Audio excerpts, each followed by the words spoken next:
दरवाज़ा खुला। जिसने दरवाज़ा खोला उसे देखकर चंदन हैरान रह गया। वह अपने आने की वजह भूल गया। वह उसे ही देखता रहा। वह नींद से उठकर आई थी। आंखों में नींद की खुमारी थी। उसके ब्लाउज से सब कुछ साफ साफ दिख रहा था। साड़ी का पल्लू नीचे गिरा हुआ था। साड़ी का पल्लू हाथ में था। साड़ी फिसल गई जिससे उसकी नाभि दिखने लगी। उसकी पतली कमर मानो रस से भरी थी। थोड़ी देर में चंदन संभल गया, मगर आंखों के सामने खुली पड़ी खूबसूरती को बिना देखे कैसे छोड़ेगा। उसकी उम्र 25 साल से ऊपर थी। वह कुंवारा था।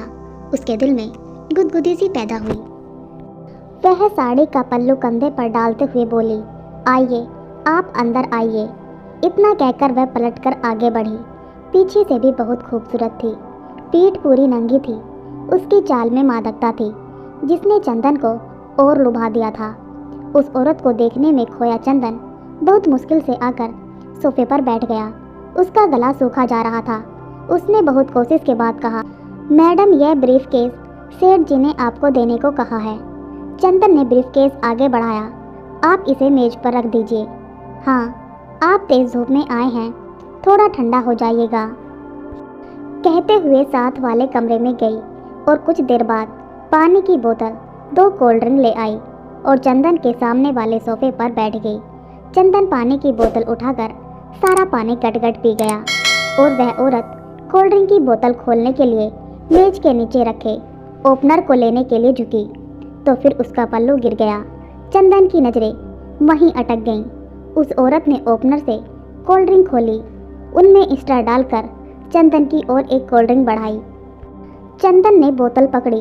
उसकी उंगलियां उस औरत की नाजुक उंगलियों से छू गई। चंदन को जैसे करंट सा लगा।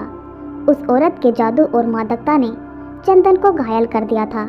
वह खुद को काबू में न रख सका और उस औरत यानी अपनी सेठानी से लिपट गया। इसके बाद चंदन का सेठ उसे रोजाना दोपहर को अपने घर ब्रीफकेस देकर भेजता था।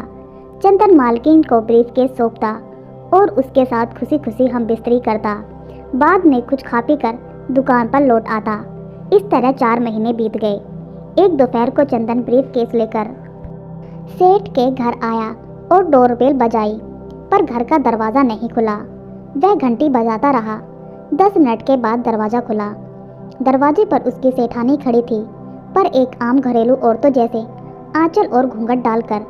उसने चंदन को बाहर ही खड़े रखा और कहा, चंदन, मुझे माफ़ करो, हमारे संबंध बनाने की बात सेठ जी तक पहुंच गई है। अगर हम रंगे हाथ पकड़े गए तो हम दोनों की ज़िंदगी बर्बाद हो जाएगी। हमारी भलाई अब इसी में है कि हम चुपचाप अलग हो जाएं। आज के बाद तुम कभी इस घर में मत आना। इतना कहकर सेठानी ने दरवाज़ा बंद किया। चंदन मानो किसी खाई में गिर गया। वह तो यह सपना देख रहा था कि करोड़पति सेठ की तीसरी पत्नी बाहों में होगी और बूढ़े सेठ की मौत के बाद वह इस घर का मालिक बनेगा। मगर उसका सपना ताश के पत्तों के महल की तरह तेज हवा में उड़ गया। ऊपर से यह डर सता रहा था कि कहीं सेठ उसे नौकरी से तो नहीं निकाल देगा। वह दुकान की ओर चल दिया। सेठानी ने मन ही मन कहा, चंदन, तुम्हें नहीं मालूम कि सेठ मुझे डांस बार से लाया था।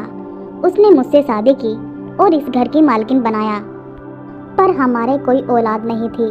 मैं सेठ को उपहार के तौर पर बच्चा देना चाहती थी। सेठ ने भी मेरी बात मानी। हमने तुम्हारे साथ नाटक किया। हो सके तो मुझे माफ़ कर देना।